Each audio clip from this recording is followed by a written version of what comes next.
Okay, guys, so we have simplifying radical expressions. It could be somewhat difficult. Sometimes it's not, but this is 10-2, page 151 of your notes on May 5th. So I'm going to zoom in so I can go each side so you can see this better. Yeah, zoom in, Mr. Doyle. All right, so here we go. So let me go to this side first and work down it, and then we'll go from there. So it says the product property of square roots. A radical expression contains a radical such as a square root. Recall the expression under the radical sign is called the radicand. Okay, so we're going to talk about radical, which is like a square root, and what's underneath it is called the radicand. Radicand is in simplest form if the following three conditions are true. No radicands have perfect square factors other than 1. No radicands contain fractions, or no radicals appear in the denominator of the fraction. Okay? So if you have that situation, then it cannot be simplified, the square root. So the product properties of the square root, and we'll get over here to the quotient. The product property says that if you have the square root of AB, that's going to equal the square root of A times the square root of B. And if you have the square root of A times the square root of B, you can write it as the square root of AB, either way. Okay? So a couple examples, but you pretty much have probably seen this. So if you have the square root of 4 times 9, it's the square root of 36 with a 6. Or you can break it up into the square root of 4 times the square root of 9, which would be 2 times 3 or 6. Either way. All right, so let's simplify the square root of 80. Now, I've done it two different ways. First way is prime factorization of 80. So if you know the prime factorization of 80, which is 2 times 2 times 2 times 2 times 5, okay, then you put these twos together, so you have the square root of 2 squared, which is just 2, and the square root of 2 squared here, which is just 2. Then you'd have 2 times 2, and then you'd have the square root of 5, as you know, is not a perfect square. So your answer would be 2 times 2, or 4 square roots of 5. Now, I break it down and think about the highest perfect square I can put into 80. If I can't put a perfect square into 80, it can't be broken down or in a number. So I'm looking at the square root of 1, the square root of 4, the square root of 9, the square root of 16, 25, 36, 49, 64, and so forth, okay? So the square root of 16 can go into 80 5 times. So 16 times 5 is 80, so the square root of 16 is 4, so your answer is 4 square roots of 5, and the square root of 5 is not a perfect square, so you leave it like that. And that's two different ways of doing that problem. So I'm going to move down to the next problem. Okay, try to square this up. What if you have the square root of 2 times the square root of 14? Well, you can put those together, okay, as the square root of 2, and then you can break down the square root of 14 as the square root of 2 times the square root of 7. You can put that, you rewrite that. Now, then you put the two square roots together. The square root of 2 times the square root of 2 is the square root of 2 squared, or 2, because that's the square root of 4, which is 2, and then you'd have the square root of 7, so your answer would be 2 square roots of 7. Another way of doing that problem is take these two, like I said, you put them together as a square root of 28, break down the square root of 28 into the square root of 4 times the square root of 7, so then the square root of 4 is 2, 2 square roots of 7. So you're always working with perfect square roots. All right, now, the next thing I want to talk about, and I'm going to try to do this in a whole lecture, but we'll see. Consider the expression the square root of x squared. You all should know that the square root of x squared is just x.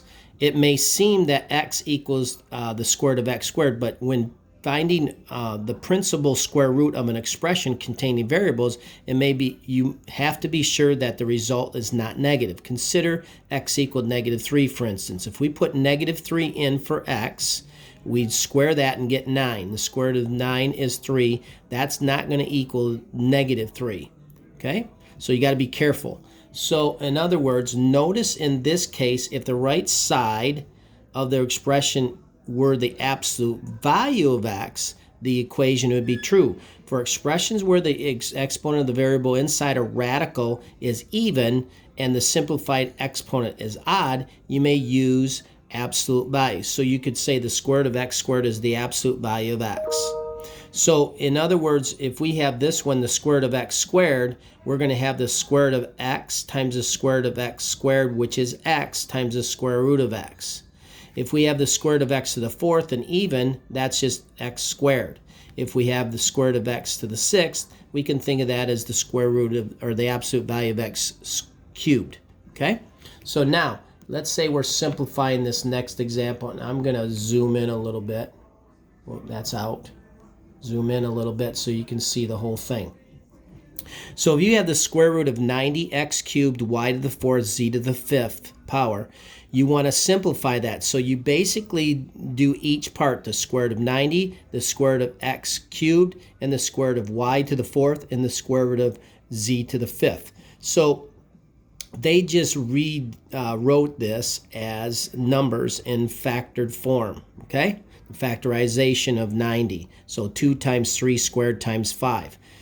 You can do it that way, or you can break it down like I did, where the square root of 90 breaks down to a perfect square root. So I would break it down if I had the square root of 90 would be broken into 2 square roots. One is the square root of 9 times the square root of 10. So 9 goes into 90 10 times. You know the square root of 10 is not a perfect square. This would break down into 3 square roots of 10. Okay? So that's just another way of breaking down the square root of 90. But if you break it into prime factors, then you'd have the square root of 2. Square root of 3 squared is 3. The square root of 5. Okay? And then you're going to re-put these back together as the square root of 10 right here, like I have right there. So your answer would be 3 times the square root of 10 for the numbers. Okay? Now let's take a look at each part of the letters. So we have x cubed breaks into x squared times x. So the square root of x squared times the square root of x. The square root of x squared is just x times the square root of x, which is left here. The square root of y to the fourth is y to the second because it's even. Okay? And the square root of z to the fifth is square root of z to the fourth times the square root of z. So you're finding the even powers. The square root of z to the fourth is just z to the second times the square root of z. So what numbers are on the outside of the radical? The 3, the y, the x, I don't know why I didn't put that next, the y squared and the z squared. Those are all not underneath the square root symbol. So you would put those out front, and I don't know why this is not in alphabetical order. I know they have the power, the next power of y, I guess that would be true. The next power of y would, if that's the higher power, than the z and then the x. I guess that's correct. So I have that thought. So the square root of what? Square root of 2 times the square root of 5 is the square root of 10. The square root of x is under there, and the square root of z, and that would be your final answer. Okay, now let's talk about quotient properties of square roots, and we're going to do some problems with that. So I'm going to move up here to the quotient property and see if we can explain it, and then move down through examples. So the quotient property of square roots says to divide square roots and simplify radical expressions, you can use the quotient property of square roots. In other words, the square root of a over b is equal to the square root of a over the square root of b. And if you have the square root of a over the square root of b, you can say it's the square root of a over b. So you can go both ways because they're equal. So now we got to talk about how to rationalize the denominator. You can use the properties of square roots to rationalize the denominator of a fraction with a radical. This involves multiplying the numerator and denominator by a factor that eliminates the radicals in the denominator. So example 4 would be the square root of 35 over 15. We first simplify the 35 over 15 by dividing both numerator and denominator by 5 and get the square root of 7 over 3. From there, rewrite it as the square root of 7 divided by the square root of 3.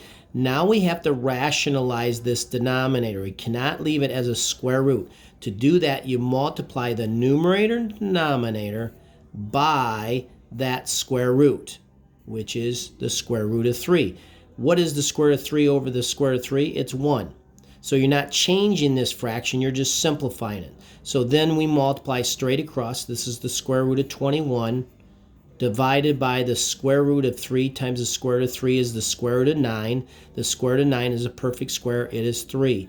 And that would be your simplified version, just like simplifying a fraction. Okay, let's look at example 5. What if we have the square root of 6y divided by the square root of 12? Like I said, you can put these two together underneath one square root of 6y over 12. From there, 6 goes into 12 2 times, so you have the square root of y over 2. From there, you can now break it back apart as the square root of y over the square root of 2. What do you do from here? You need to rationalize that denominator like we did here. But we multiply by that square root. Here we had the square root of 3, so we multiply numerator and denominator by the square root of 3. Here we multiply by the square root of 2. Okay?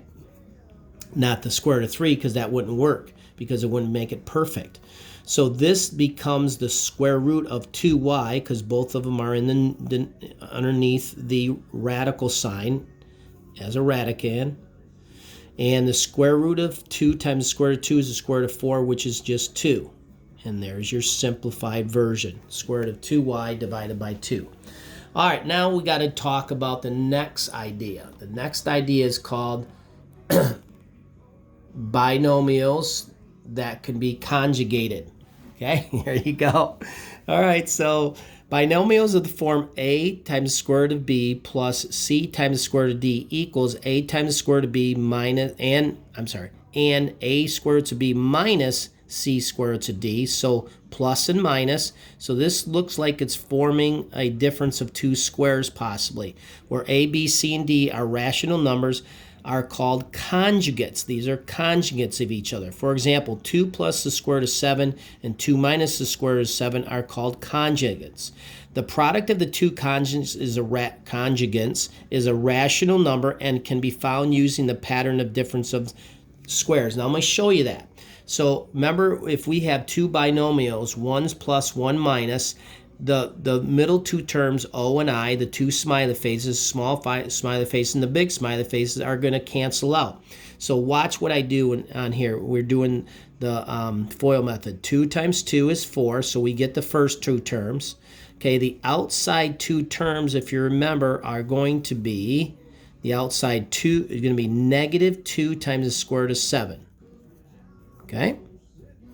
The inside two terms, the smaller smiley face, is the square root of 7 times 2 is 2 square roots of 7. If you add those together, you get 0, so that middle term drops out. Now let's do the last term. Okay? The square root of 7 times negative the square root of 7. So you're going to have the square root of 7 times negative the square root of 7. Now, you can put these two together as you learned on the product before, and you'll have negative the square root of 49. What's the square root of 49? 7. And you have a negative on it. Now you have the first term is 4, the last term is negative 7, so you have 4 minus 7, or the answer, negative 3. Okay? And that's how you come up with it, and the two conjugates will come up to a rational number. You know, negative 3 is a rational number. Now, if I did that on my graphing calculator, let me show you what it looks like. So the way you do that is parentheses 2, I said it was plus the square root of 7 first.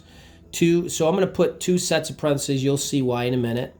2 plus the square root. Because of the square root, you want to put another set of parentheses. Parentheses, arrow to the right, and another set of parentheses, because I'm going to multiply that with 2 minus the square root of 7. So I need two sets of parentheses. So I'll put parentheses, and then parentheses again, 2 minus the square root of 7, parentheses for the square root, and then parentheses to multiply. So you can see we have two multiplications together. When you get that answer, you get negative 3. And that's how you would multiply the two conjugates together to get that. You got to be careful with your parentheses, though. You got to have a couple sets in order to get that one right. Okay? So let me go down here and talk about conjugating this radical, because you can't have a radical underneath the square root in the denominator, but it's not one square root, it's attached to the 5. So we have to what we call conjugate it, okay, or rationalize denominator by using its conjugate. So we're going to multiply the numerator and denominator by this conjugate. What is the conjugate? It is 5 minus the square root of 2. If that's 5 plus the square root of 2, then its conjugate is 5 minus the square root of 2. So now we're going to do this problem, okay? So from there, what is this numerator? It's 3 times 5 minus the square root of 2 divided by, that conjugate ends up to be 5 times 5. Remember, the first is 25. And remember, the middle term is going to drop out, so it's the difference of two squares. So minus, what's the square root of 2 times the square root of 2? Is the square root of 4, which is 2. So you're going to have 25 minus 2. Hopefully that makes sense. We're looking at the first and the last terms like we did up here, right there. Okay, so from there, we're going to simplify this. This is going to be by distributing 15 minus 3 square roots of 2 divided by 25 minus 2 is 23. Now, I probably should have kept it 23 and see if 3 goes into 23, but I realized that 3 wasn't going to go into 23, so I rewrote it like that. And there's the simplified version for that one. All right, let's go to the next and last problem, number 7. So hopefully I can do this one. All right, here we go. So what do? You can't have a radical. It's attached to that 3. So you're going to do the conjugate of 3 minus the square root of 7. So you're going to multiply both numerator by and denominator by 3 plus the square root of 7. Remember, if you have a minus, you have to have a plus. If you had in this case, we had a plus, so we did a minus. Remember, these are conjugates. Okay, so from there, the numerator has to be multiplied by that as well. So then we're going to go 7 times, I always like to rewrite it like so, divided by 3 times 3 is 9. Now plus and minus, remember the middle terms are going to drop out, so you're just looking at the last two terms. So this is negative the square root of 7 times the square root of 7, which is going to be negative the square root of 49. The square root of 49 is 7. So that gives you that. And that's 2. 7 doesn't go into 2, so you're going to leave this. And by distributing, 7 times 3 is 21, plus 7 square roots is 7. Okay, if you remember, we're distributing here. Divided by 2, because 2 can't go into 21 or 7, and that is the simplified version. There we go, 18 minutes. Have a great day.